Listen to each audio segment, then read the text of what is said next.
Welcome to Ballybunion YXQ Internet Radio Station, home to Danny Houlihan's Irish Experience podcast.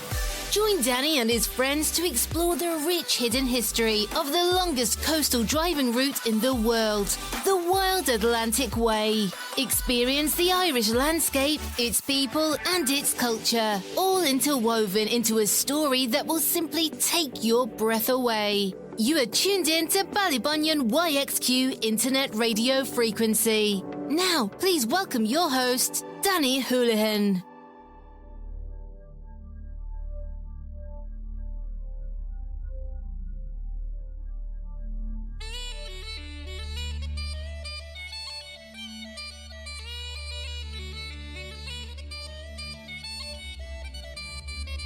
Cuireann fáilte go dtí slíon bhar Shannon. Welcome to the Shannon Estuaruy Way and Danny Houlihan's Irish Experience Show. Our studio Ballybunion now na Shannon Cúnda Círí from the banks of the Shannon River in Knock County Ireland. And my internet radio station YXQ and our podcasting station which produces Danny Houlihan's Irish Experience.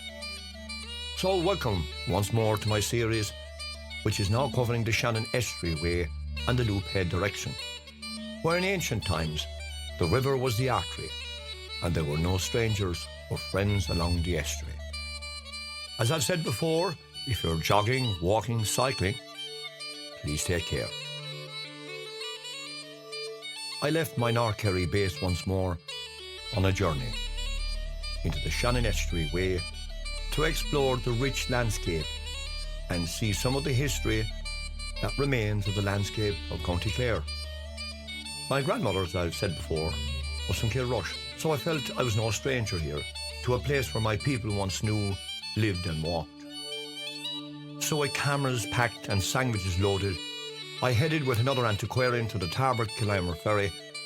Out into the Shannon we went, where both of us had ancestors at one stage from beautiful County Clare. The day was overcast and the ferry journey to County Clare was a bit bumpy. But like always, Clare emerged from the mist. I always loved this sight, as my late father Sean and my mother Mary Ann and my sister Tina in our blue Volkswagen Beetle, we always used to power up the ramp from the car ferry and embark to Clare. What memories. Now this time, we were surrounded by a giant Kerry Co-op truck. Yes, even the Kerry Co-op trucks crossed the River Shannon. We embarked this time. We took a right to Killimer, and just on the outskirts of Killimer, a lone monument caught my eye. We turned the car around and went to see this roadside monument. A lone bust of a sad-looking young woman looks out onto the Shannon Estuary, that is, of the famous Colleen Bawn, Ellie Hanley.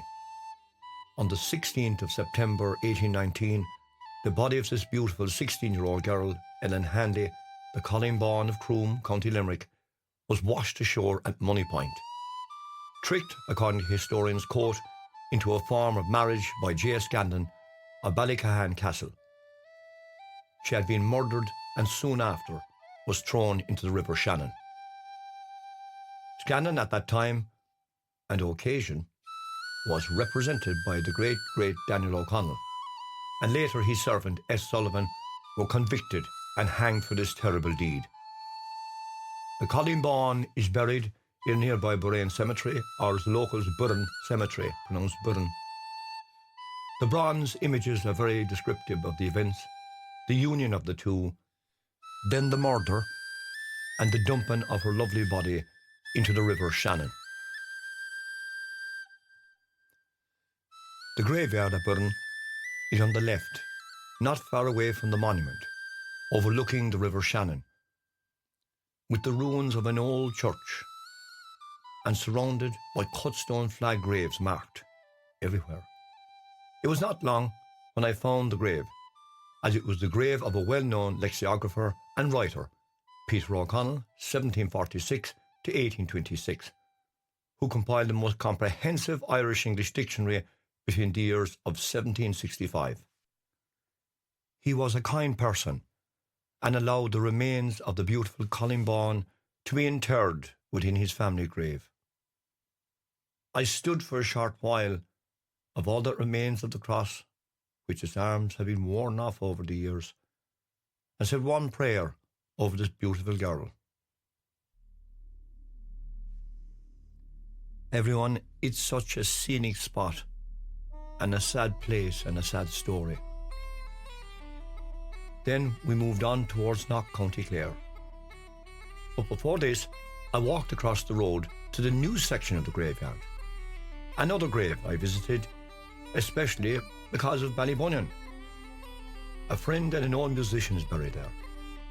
The grave of the famous musician that played in Ballybunion for years, the famous Pecker Dunn. May he rest in peace. Again there we said one short prayer, and on we went into the countryside then, and arrived at the beautiful village of Knock. We parked near the pier and had a walk around this beautiful spot. The area is well maintained and it incorporates a picnic area.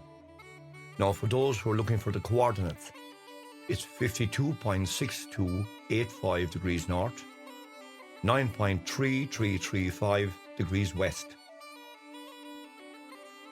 Knock County Clare in Irish means a hill and is located on the northern banks of Clondalkin Bay, which connects to the River Shannon.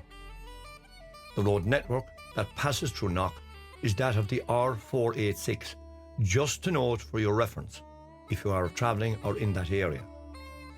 Well-known geographer Samuel Lewis in the year of 1837 wrote about the village of Knock, and what he mentions was that there was 180 inhabitants resident in that year. Quote, a post town in the parish of Kilmurray, barony of Clondalkin, County Clare, and province of Munster, 8 miles west-southwest from Kildysart on the road to Kilrush, containing 180 inhabitants. It is beautifully situated on the northwestern side of Clondalkin Bay and comprises of about 30 houses, several of which are ornamented in the rustic style and have tastefully disposed shrubberies and gardens attached. It is a station of the Constabulary Police, and petty sessions are held weekly on Friday. Here is a small pier where sea manures landed and whence corn was occasionally sent in boats to Limerick. Unquote. Now, just to break there for a moment, when I was there on that day, I met 2 lovely ladies from Knock who pointed out where the RIC station, the Royal Irish Constabulary Station, was located, just near Rosie's Coffee Van in the area, and it's there. During the course of my research, I came across a mention in the Parliamentary Gazetteer in the year of 1846, quote, Knock, a village in the parish of Kilmurray, Clondalkin, barony of Clondalkin, County Clare, Munster.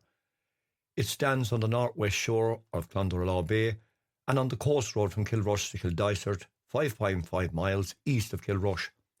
It has a post office and a dispensary, and the latter is within the Kilrush Poor Law Union, and serves for a population of, note this everyone, 10,706.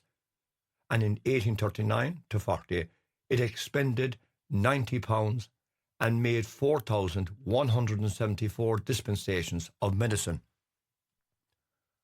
A broad and beautiful band of wood, often called the Woods of Knock, embosoms the domain of Woodlawn, Oaklands, Kilmore and Caherbane, and extends 2 miles along the shore of Clondalkin Bay.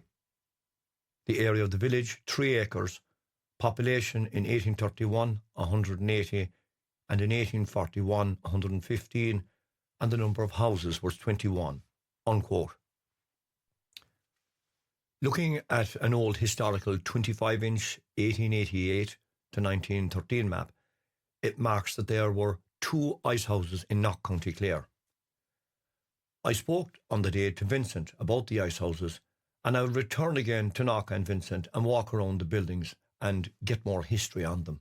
But they were part of the community and part of the infrastructure of the area at that time. From the various historical data I came across at the time of the research of this particular podcast, it was stated that there was an old postmaster, and he related that there was a salmon market, unquote. I'm not surprised due to Knock's position on the Shannon Estuary, it was ideal with the small pier. It goes on.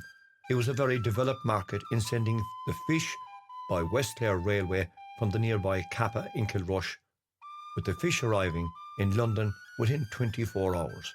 Again, we came across this where I am here in Ballybunnan. The fish were salted and they were moved on in large numbers and quantities. Indeed, quantities we'll never have. But the data, possibly it's there, stuck in some old document, but at the moment we have to work with what we've got. From the old Duca's school records, we get a taste and flavour of the village by one of the people that lived there. From the records, the Burrane Upper County Clare school records, Micheál O'Tuma, quote, I live in the village of Knock, which is situated in the Burrane School District. This village is in the extreme western part of the parish of Kilmurray-Macmahon. The village of Knock is included in the townland of Knock. Part of the village is built in the townland of Kilmore. The road leading from Knock to the old Mail Road divides the Knock part of the village from the Kilmore part. I live in the Knock part of the village. It is in the barony of Clonderlaw. It is beautifully situated on the shore of the Clonderlaw Bay, and from the village one can see parts of the adjacent counties of Limerick and Kerry. There is an immense expanse of water, probably 2 miles, in an area just in front of Knock village. There are 11 slated and 13 thatched houses in both the village and the townland. There were at least twice that number there long ago, and can be inferred from the number of old ruins of houses in the village and the townland. There is no particular surname common in this village and the townland, as there are no more than 2 families of the same name living there. The village got its name from the Irish word Knock, which means hill. The present village is situated in a hollow, but tradition tells us that it was formerly situated on the summit of the adjacent hill. But the inhabitants, probably finding the place too cold, removed their residences to the sheltered hollow where the present village is now situated. He goes on. There are 4 people in the village and townland who are over 70 years of age. They cannot speak a word of Irish, but one of 2 of them can tell some stories in English. Now, this is where it gets important because it mentions names of people who are from that area of Knock. Their names are Martin Purtill, Mr. Michael Mulvihill, Mr. Thomas Burke, and Miss Delia Flanagan. The address of all 4 is Knock, Ennis, County Clare. There are no ruins of religious or historical interest, not even a fort in the village or townland. Now, this particular part is very interesting because for those who are in the United States, Australia and around the world, there's probably people out there whose ancestors came from Knock in County Clare. He goes on again, quote, up to 20 years ago, nearly all the young people emigrated to the United States of America or elsewhere when they grew up. But since then, scarcely one young person has left our village or townland. They now prefer to work on the land or seek employment in the nearby town of Kilrush. Now we deal with a particular event which occurs in Knock in olden times, and it appears in that particular Duca's report of the day. Quote, I never heard of any old story connected with this village, but the following few stanzas form part of a song composed by the late local dispensary doctor, Dr. J.B. Sullivan, in which he describes a hunt meeting at Knock village on one St. Stephen's Day. My father related it to me, but he has forgotten more than half of it, he said. In these lines, the doctor, who was very much undersized, makes a jocose reference to himself. The day being St. Stephen's, the meet being in Knock, in that neat little village that's built on a rack. The mob it being strong, and the horsemen being true, and the captain rode out with his beauty in view. The next in the rush, like the wind through the trees, was the hard-riding hero, bold volunteer Reeves. Tom Stoddard, Dick Barclay, and 2 or 3 more rode as forward as ever till all things were o'er. The gay little doctor was there to be sure, far better able to kill than to cure, and to prove him no chicken, when booted and spurred, he fared better that day than St. Stephen's famed bird. Unquote. The land around Knock is mentioned in this article, quote, "The land in and around the village of Knock is of good quality. Most of it formed part of the old domain lands of Kilmore, which was divided among the small farmers of the district in the year of 1931. Quite close to the village is a large wood, which is at least 20 acres of area. The Knock River runs through the townland and village and flows into Clonderalaw Bay, which is an arm of the River Shannon. There is no pool in the townland, and there are no stories connected with the little river mentioned." Some interesting history there of Knock County Clare. Now, on the day, I took a walk down to the pier. It was beautiful, and looked at the boats there. And on the day, I noticed a floating pontoon which was being mended, which adds to the area. Indeed, any coastal place should have a floating pontoon to service angling and tourist activities, which is a must.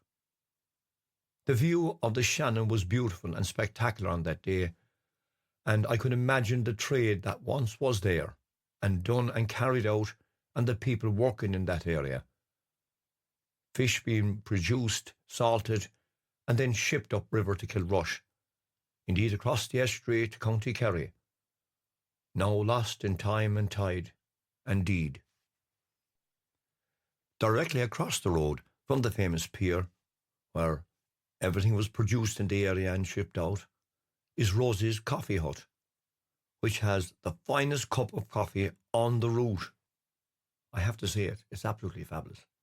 I met Rosie and a few lovely ladies who pointed me in the direction of Vincent, a local historian of the area, as I said before, who pointed out the site of where the old lime kiln was and the old smokehouse.